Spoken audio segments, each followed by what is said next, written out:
ఆంధ్రప్రదేశ్ రాష్ట్రంలో ధాన్యం కొనుగోలు వ్యవహారం అత్యంత అస్తవ్యస్తంగా ఉంది. రైతులు తీవ్ర ఇక్కట్లు ఎదుర్కొంటున్నారు. అయితే ఈ పరిస్థితికి కారణం ఏంటనేది మనతో మాట్లాడేందుకు కౌలు రైతుల సంఘం రాష్ట్ర ప్రధాన కార్యదర్శి జమలయ్య గారు ఉన్నారు. జమలయ్య గారితో మాట్లాడి మరిన్ని విషయాలు తెలుసుకుందాం. జమలయ్య గారు, ఈ ప్రస్తుతం రాష్ట్రంలో నెలకొన్న ఈ పరిస్థితి కారణం ఏంటి? రైతులు హలో లక్షణ అనే పరిస్థితి వచ్చిన ధాన్యం అమ్ముకోవడానికి కూడా కల్లాలోని ధాన్యం ఉంది. ఒక పక్కన ప్రభుత్వం కొంటున్నామని చెబుతుంది. అసలు ఈ పరిస్థితి కారణం ఏంటి? రాష్ట్ర ప్రభుత్వం చెబుతున్న దానికి క్షేత్రస్థాయిలో జరుగుతున్న దానికి అసలు పొంతం లేదు. రాష్ట్ర ప్రభుత్వం ఇటీవల కాలంలో 50 లక్షల మెట్రిక్ టన్నులు పైగా ప్రజా పంపిణీ వ్యవస్థకు ఇతర అవసరాల కోసం సేకరిస్తామని ప్రకటించింది. కానీ ప్రకటించిన మేరకు రైతుల దగ్గర నుంచి ధాన్యం సేకరించాలి. కానీ ధాన్యం సేకరించే విషయంలో మాత్రం ప్రభుత్వం ఏర్పాటు చేసినటువంటి వ్యవస్థ అస్తవ్యవస్థంగా తయారైంది. ఎవరు కూడా ప్రభుత్వ నిబంధనల ప్రకారం ధాన్యాన్ని సేకరించే పరిస్థితులు లేరు. రైతు సేవా కేంద్రంలో ఉన్న అధికారులు, కొనుగోలు కేంద్రంలో ఉన్నటువంటి టెక్నికల్ అసిస్టెంట్లు, రవాణా ఇన్ఛార్జీలు, రైస్ మిల్లర్ దగ్గర ఉన్నటువంటి కస్టోడియన్ ఆఫీసర్సు ఎవరు కూడా ఒకరికి సంబంధం లేకోకుండా వ్యవహరిస్తూ ఉన్నారు. మిల్లర్లు చెప్పిందే వేదం, మిల్లర్లు నిర్ణయించిందే ధర, మిల్లర్లు చెప్పిన ప్రకారమే ఇవాళ రైతులు అమ్ముకోవాల్సిన పరిస్థితి వస్తుంది. ప్రభుత్వం మాత్రం ఆచరణలో ఎక్కడా కూడా ఒక్క ధాన్యాన్ని కొనుగోలు చేసే పరిస్థితి అక్కడ కనపడతలేదు.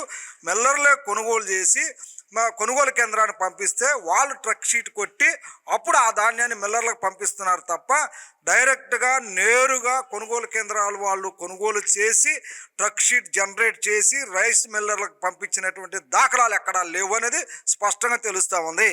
మన రాష్ట్రంలో దాదాపు 17 లక్షల హెక్టార్లలో ఈ సంవత్సరం ఖరీఫ్ సీజన్లో వరి సాగైంది. దాదాపు 113 లక్షల మెట్రిక్ టన్నులు దిగుబడి వస్తుందని చెప్పేసి అంచనా వేశారు. ఇందులో 50 లక్షల మెట్రిక్ పైగా ధాన్యాన్ని కొనుగోలు చేస్తామని ప్రభుత్వం చెప్పింది. దానికి గాను 7,59 లక్షల గన్నీ బ్యాగుల్ని రెడీ చేశామని 2,000 పైగా కొనుగోలు కేంద్రాలు 23 జిల్లాల్లో ఏర్పాటు చేశామని చెప్తా ఉన్నారు. నిన్నటి రోజున పౌర సరఫరాల శాఖ మంత్రి నాదెండ్ల మనోహర్ గారు మాట్లాడుతూ ఇప్పటికే 4,000 కోట్ల రూపాయల విలువైన ధాన్యాన్ని కొనుగోలు చేశామని, దాదాపు 3 లక్షల మంది పైగా రైతుల దగ్గర నుంచి సేకరించామని వాళ్ళు లెక్క చెప్తా ఉన్నారు. ఆ లెక్కలన్నీ కూడా పచ్చి అబద్ధాలు. నిజంగా రైతుల దగ్గర నుంచే ధాన్యం సేకరిస్తే ఈరోజు రాష్ట్రంలో 23 జిల్లాల్లో రోడ్లు అంటూ ఉన్నటువంటి ఆరబోసుకున్న ధాన్యాన్ని పరిశీలించిన రైతుల దగ్గరికి వెళ్ళి అభిప్రాయాలు అడిగినా వాళ్ళు చెప్పేదంటే మా ధాన్యాన్ని నేరుగా ప్రభుత్వం కొనుగోలు చేయలేదు, మిల్లర్లే కొనుగోలు చేస్తామన్నారు. ప్రభుత్వం సక్రమంగా ముందుకు రాకపోవటం చేత మేము బస్తా అంటే 1,777 రూపాయలకు అమ్ముకోవాల్సి ఉండగా దానిని ప్రైవేట్ మిల్లర్లకి మేము 1,500కి 1,600 రూపాయలకు నష్టపోతా ఉన్నాము.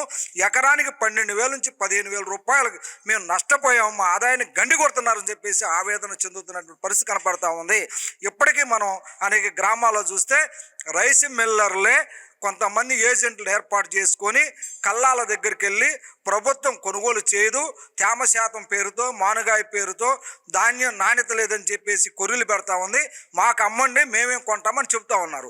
వీళ్ళు అతి తక్కువ ధర కొనుగోలు చేసి అదే ధాన్యాన్ని అదే రైతుల పేరు మీద వాళ్ళ కొనుగోలు కేంద్రాల్లో అమ్ముకొని లాభాలు గడిస్తున్నటువంటి పరిస్థితి మనకు కనపడతా ఉంది. ఇదేదో మిల్లర్లు ఒక్కళ్ళే చేస్తున్నటువంటిది కాదు, కొంతమంది ప్రభుత్వ నేతల సహకారంతో ఈ దోపిడీకి మిల్లర్లు పాల్పడుతున్నారని చెప్పేసి రైతుల ద్వారానే స్పష్టంగా తెలుస్తూ ఉంది. రైతు సేవా కేంద్రంలో అధికారులు వాళ్ళ షెడ్యూలు ఇవ్వాలి, వాళ్ళు షెడ్యూల్ ఇవ్వని తర్వాత తేమ శాతాన్ని నిర్ధారించాలి, తేమ శాతాన్ని నిర్ధారించిన తర్వాత మరి తూకం వేయాలి, తూకం వేసి కాటా వేసి వాళ్ళ మిల్లర్లకు పంపించాలి. 4 రకాలుగా దోపిడీ జరుగుతుంది.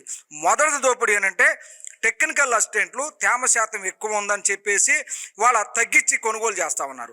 రెండోది మా వల్ల కాదు, మీరే మిల్లర్ దగ్గరికి వెళ్ళి మిల్లర్తో ఒప్పించుకోమని చెప్తా ఉన్నారు. అంటే ఇది పెద్ద దోపిడీ, అంటే మిల్లర్ల చేతుల్లోనే ఉందనేది స్పష్టంగా తెలుస్తూ ఉంది. కాటా వేసేటప్పుడు కూడా తగ్గించి కాటా వేస్తూ ఉన్నారు, దానివల్ల అదనంగా ధాన్యం కోల్పోతూ ఉన్నారు.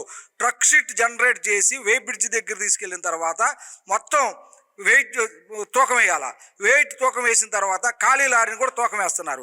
లారీ డ్రైవరు క్లీనరు లారీలో ఉన్నప్పుడు తూకం వేసి ఇవాళ ఆ రెండింటి మధ్య ఉన్న వ్యత్యాసాన్ని తగ్గించి ఆ విధంగా రైతుల ధాన్యాన్ని కొలగొడతా ఉన్నారు. కొనుగోలు కేంద్రంలో నిర్ధారించిన తేమ శాతాన్ని పక్కన పెట్టి రైస్ మిల్లర్లో మరొకసారి తేమ శాతాన్ని నిర్ధారించి తక్కువ తేమ శాతంలో పేరు చెప్పి అదనంగా ధాన్యాన్ని సేకరిస్తున్నటువంటి పరిస్థితి కనిపిస్తూ ఉంది. డబ్బునన్నా చెల్లించండి, లేదా మీరు ధాన్యానన్నా అదనంగా ఇవ్వమని చెప్పేసి ఒత్తిడి తీసుకొస్తున్నటువంటి పరిస్థితి కనపడతా ఉంది. ఈ విధంగా రైతుల ఆదాయాన్ని కొల్లగొడతా ఉందంటే ప్రభుత్వం మాత్రం నీతులు చెబుతూ కబుర్లు చెబుతూ పబ్బం కడుతున్నటువంటి పరిస్థితి కనిపిస్తూ ఉంది. పెద్ద ఎత్తున మేము ఏదో రైతులకి ఊరకబెడుతున్నట్టుగా చెప్తా ఉన్నారు. ఇది సరైనది కాదు. ఎప్పటికైనా ప్రభుత్వము తన యొక్క క్షేత్రస్థాయిలో జరుగుతున్న దోపిడీని, మిల్లర్ల యొక్క ఆగడాలని, అక్రమాలని అరికట్టి ప్రభుత్వం ఏర్పాటు చేసిన కొనుగోలు కేంద్రంలో మద్దతు ధర ప్రకారమే నిబంధనలు సడలించి ధాన్యాన్ని సేకరించాలని చెప్పేసి మేము అభిప్రాయపడతా ఉన్నాం. రాష్ట్ర వ్యాప్తంగా ఎన్ని లక్షల ఎకరాల్లో ధాన్యం పండించారు? ఎన్ని లక్షల మెట్రిక్ టన్నులు ధాన్యం కొనుగోలు చేయాల్సింది? రాష్ట్రంలో 2025-26 ఖరీఫ్ సీజన్లో 17 లక్షల హెక్టార్లలో వరి పంట సాగైంది. ఇందులో 113 లక్షల మెట్రిక్ టన్నులు దిగుమతి అవుతుందని చెప్పేసి వ్యవసాయ అధికారులు ముందస్తుగా అంచనా వేశారు. అట్లా దిగుమతి అవుతున్న దాంట్లో ఉత్పత్తి అవుతున్నటువంటి మొత్తం పంటలో 50 లక్షల మెట్రిక్ టన్నులని ప్రభుత్వం కొనుగోలు చేయాలని చెప్పేసి నిర్ణయించారు. కానీ కొనుగోలు చేసిన దాన్ని మనం పరిశీలిస్తే దాదాపు 90% మిల్లర్ల దగ్గరే కొనుగోలు చేశారు. ఏదో 10% నేరుగా రైతుల దగ్గర నుంచి మాత్రమే సేకరించారనేది మా నిర్ధారణ అవుతుంది. మేము ఇటీవల కాలంలో కృష్ణా జిల్లా కపిలేశ్వరము, ఎన్టీఆర్ జిల్లా మూలపాడు, పశ్చిమ గోదావరి జిల్లాలోనే మన ఉండి తదితర ప్రాంతాలు మేము పరిశీలిస్తే రైతుల ఆవేదన అంతా ఇంత కాదు. తేమ శాతం ఎక్కువ ఉందని చెప్పి, మానుగాయ ఉందని చెప్పి, తర్వాత ధాన్యం మొక్కవుతుందని చెప్పేసి మా దగ్గర అదనకు అంటే కింటాకి 5 నుంచి 10 కేజీలు అదనంగా కొల్లగొడుతున్నారని చెప్పేసి విజయనగరం రైతులు, శ్రీకాకుళం రైతులు కూడా ఆవేదన వ్యక్తపరుస్తున్నటువంటి పరిస్థితి మన ముందు కనపడతా ఉంది. ప్రభుత్వం మాత్రం ఇదేం పట్టించుకున్నట్టుగా పెద్ద ఎత్తున రైతులకు మేమేదో సహాయం చేస్తున్నట్టుగా వాళ్ళు పోజులు పెడతాం, సోషల్ మీడియాలో ప్రసార మాధ్యాల్లో ప్రచారం చేసుకోవటం మరింత సిగ్గుచేటు. ఈ టోటల్గా తీసుకుంటే నిన్న ఓ ప్రాంతానికి వెళ్ళినప్పుడు మంత్రి పార్థసారథి స్వయంగా ఈ దళారుల వ్యవహారాన్ని ఆయన దృష్టికి వచ్చినటువంటి పరిస్థితి ఉంది. అంటే ఎందుకు దళారుల వ్యవస్థ ఎంత విచ్చలవిడితనం ఎందుకు అయిపోయింది? ప్రభుత్వం ఎందుకు కంట్రోల్ చేయలేకపోతుంది? రాష్ట్ర ప్రభుత్వ నేతలే కొంతమంది మిల్లర్లకు సహాయపడతా ఉన్నారు. వాళ్ళు అక్రమంగా కొల్లగొట్టిన ఆదాయంలో కొంతమంది ప్రభుత్వ నేతలు కాజేస్తున్నారు, పంచుకుంటున్నారు. కాబట్టి ప్రభుత్వ నేతల ముందే లారీలు ధాన్యము ప్రభుత్వ కొనుగోలు కేంద్రంతో సంబంధం లేకుండా మిల్లర్లకు తరలిపోతూ ఉంది. ఇది ప్రత్యక్షంగా ఇటీవల కాలంలో కొంతమంది మంత్రుల దగ్గర స్పష్టంగా నిర్ధారణ అయింది. ఆ మంత్రులు కూడా వివరాలు అడిగి తెలుసుకుంటే నోరెల్లి పెట్టినటువంటి పరిస్థితి కనపడతా ఉంది. ఎక్కడా ప్రభుత్వం చెప్పినట్టుగానే 7,50,00,000 గన్నీ బ్యాగులు దొరకట్లేదు. అదేవిధంగా ప్రభుత్వ కొనుగోలు కేంద్రాల్లో కొనుగోలు చేయట్లేదు. అదేవిధంగా కొనుగోలు కేంద్రంలో తేమ శాతం నిర్ధారించిన దాన్ని పక్కన పెట్టి మిల్లు యజమానులే నిర్ధారించిన తేమ శాతంగా నిర్ధారిస్తున్నారు. వాళ్ళు చెప్పింది వేదం, వాళ్ళు చెప్పింది చట్టంలాగా ఈరోజు కనపడుతున్నటువంటి పరిస్థితి కనపడుతూ ఉంది. ప్రభుత్వం చెప్పిన దానికి ఆచరణకు పొంతం లేదు. దీనికి కారణం ఏంటంటే ఒక దృఢమైనటువంటి సంకల్పం ప్రభుత్వానికి లేదు. ధాన్యాన్ని పండించినటువంటి రైతులను ఆదుకోవాలన్న ఆలోచన కూడా లేదు. ఏదో సేకరిస్తామని చెప్తూ ఉన్నారు. ఈ రాష్ట్రంలో 80% మంది కౌలు రైతులే ధాన్యం పండించిన దాంట్లో. వాళ్ళ గుర్తింపు కార్డులు లేవు, ఈ పంట నమోదు కాలేదు. వాళ్ళందరూ దళారులకే అమ్ముకుంటా ఉన్నారు. అలాంటప్పుడు మరి ఎవరి దగ్గర నుంచి వీళ్ళు ధాన్యం సేకరించినట్టు ఒకసారి మనం ప్రశ్నిస్తే మనం స్పష్టంగా అర్థమయ్యేదంటే వీళ్ళు సేకరించిన ఇప్పుడు 20 లక్షల మెట్రిక్ టన్నులు కూడా దాదాపు 90% మిల్లర్ల దగ్గర నుంచే సేకరించారు. మిల్లర్లే కళ్ళల్లోకి వెళ్ళి రైతులను భయపెట్టి తక్కువ రేటు కొనుగోలు చేస్తామంటే ఒక్క మిల్లర్ మీద ఏమైనా చర్య తీసుకున్నారా? ఒక్క దళారీ వ్యాపారస్తులను గుర్తించారా? అసలు లైసెన్స్ లేకుండా దళారులు వ్యాపారం చేస్తూ ఉంటుంటే ప్రభుత్వం గుడ్డుగుర్రానికి పొలుదవుతుందా అని చెప్పేసి మేము ప్రశ్నిస్తా ఉన్నాం. ఎప్పటికైనా ధాన్యం రైతులని దోపిడీ చేస్తున్నటువంటి వాళ్ళ ఆదాయాన్ని గండి కొడుతున్నటువంటి మిల్లర్ల అక్రమాలని ఆగడాలను కనుక అరికట్టకపోతే రైతాంగం తీవ్రంగా నష్టపోతారు.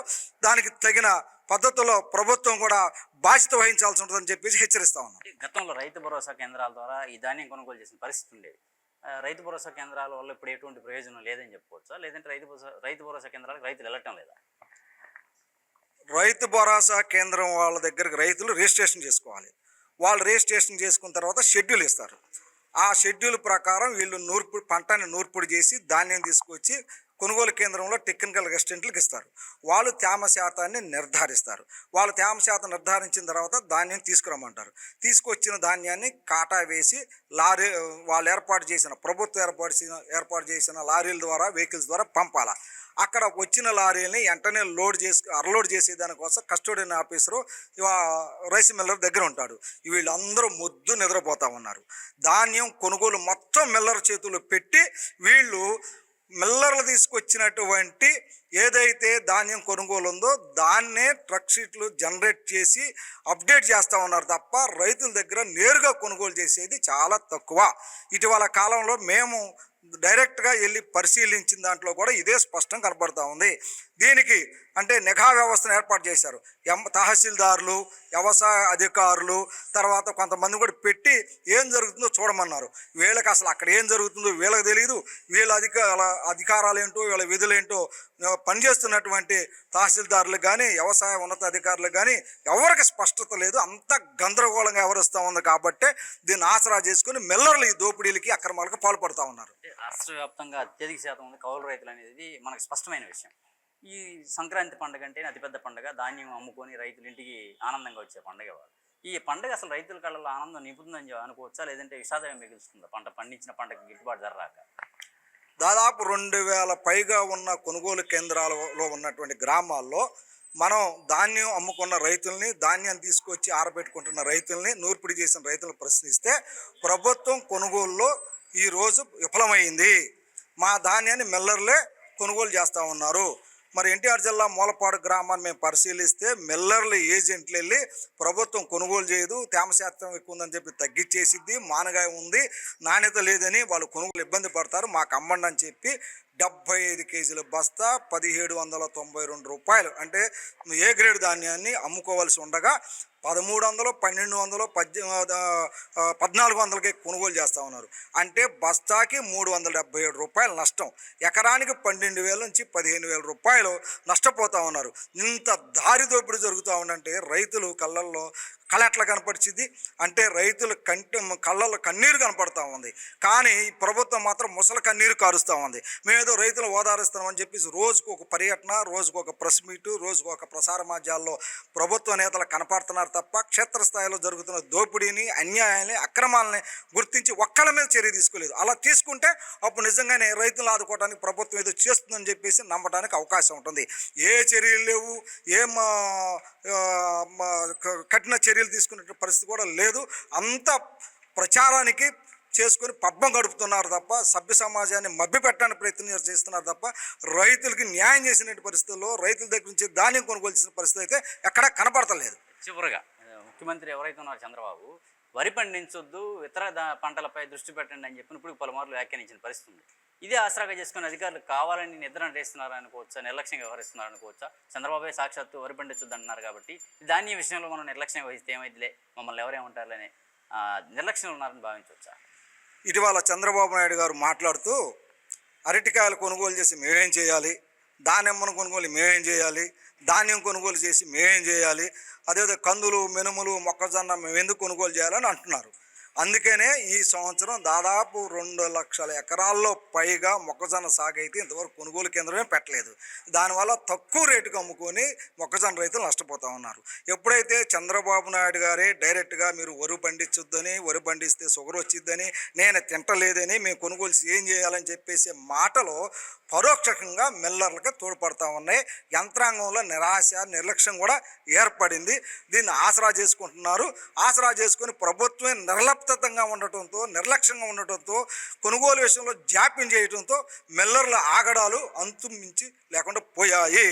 అంతేకా దీన్ని ప్రభుత్వం మనం ఏం చేసినా పట్టించుకోదు అనే ఒక సాకు ఏదైతే ఉందో దాన్ని దృష్టిలో పెట్టుకొని మిల్లర్లు అయిన కాడికి అవకాశం మేరకు సిండికేట్ అయ్యి మిల్లర్ల రైతుల యొక్క ధాన్యాన్ని తక్కువ రేటు కొనుగోలు చేసి అక్రమార్జనగా పాల్పడుతున్నారని స్పష్టంగా తెలుస్తూ ఉంది. Thank you. ఏదైతే రైతులు ధాన్యం విషయంలో తీవ్ర ఇబ్బందులు ఎదుర్కొన్నారని, ధాన్యం అమ్ముకోవడానికి రైతు భరోసా కేంద్రాలే కావచ్చు, ఇతర వ్యవస్థలే కావచ్చు, ఏవి కూడా ఉపయోగపడలేదని, దళారుల వ్యవస్థ బాగా విచ్ఛిన్నం అయిపోయిందని, దళారులే పూర్తిగా రైతుల దగ్గర ధాన్యం కొనుగోలు చేస్తూ గిట్టుబాటు ధర ఇవ్వకుండా వారిని ఇబ్బందులు గురి చేస్తున్నారని అయితే జమల గారు చెప్తున్నారు. ఇదే సందర్భంలో చంద్రబాబు చేసిన వ్యాఖ్యల వల్ల కూడా కొంత మిల్లర్లు ఆసరాగా తీసుకొని రైతులను ఇబ్బందులు గురి చేస్తున్నారని కూడా విమర్శిస్తున్నారు. దీన్ని ప్రభుత్వమే స్పందించి రైతులకు గిట్టుబాటు ధర కల్పించాల్సిన అవసరం ఉందని, ధాన్యం కొనుగోలు చేయాల్సిన అవసరం కూడా, బాధ్యత కూడా ప్రభుత్వంపై ఉందని స్పష్టం చేస్తున్నారు. వీడియో జర్నలిస్ట్ రేవంత్తో నాని, ఏపీ అమరావతి, అభినవ్ భారతి, విజయవాడ నుంచి.